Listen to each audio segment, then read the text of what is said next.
Hello, this is Colin Reed. I'm here to demonstrate my upgrade to my car. Um, so something very unfortunate happened. As I finished my testing for my new feature, when I tried to actually activate my car, it seems that the battery died. Um, when I initially hit number 7 just to test the IR control, I hit forward and my car moved forward and slowly died, or slowed down to a stop. And I know that's not exactly normal, so I'm assuming the batteries in here are dead, unfortunately. So my code itself, the main difference that I did was actually optimizations to the remote, so it wouldn't be much visual difference anyway. So I was just going to show my actual code and kind of talk about that just as a substitution for that.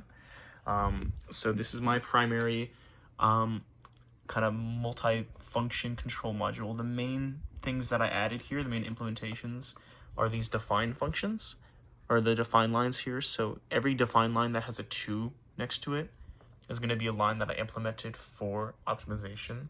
I noticed by using this function here that we actually had to learn from, it was the IR receiver module, that if I went into the serial monitor, it would actually allow me to, obviously it's not connected right now, but it would allow me to see the different inputs from the remote control. So when I would hit a button, I actually noticed that there were different little lines of serial code that would get input there, even if I was pressing the same button. So what I decided to do was take the most common lines that I can find from pressing the buttons and actually implement them into the multifunction code in order to actually get it to be a little bit more consistent with the controls, so that if I do replace the battery pack and actually get to race with it, it'll be at least pretty consistent in that regard. So not only did I have these lines mainly at the top just to define the actual keys, or not the keys, but the actual code snippets right here, but in the actual IR control module, you'll be able to see it as well if it will scroll down. 1 second. There we go.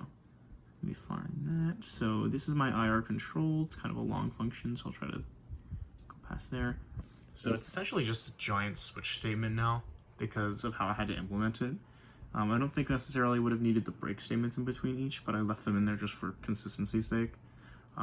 So each of these have their own little controls. So you have the IR go, IR back, and each of them have their new implementations with them as well. So all of them have their secondary code as well as the servo, which I did get that to work as well. I think I forgot to show it in the last video, but it was making the actual servo head like turn from left to right. I did get that to work, as well as the speed buttons.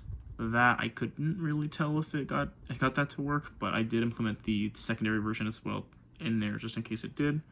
And let's see, at the bottom, I think it's the one right past this, the other function, not Bluetooth control, the IR scan, that's what it was. So the IR scan is what actually read when I wanted to switch the modes.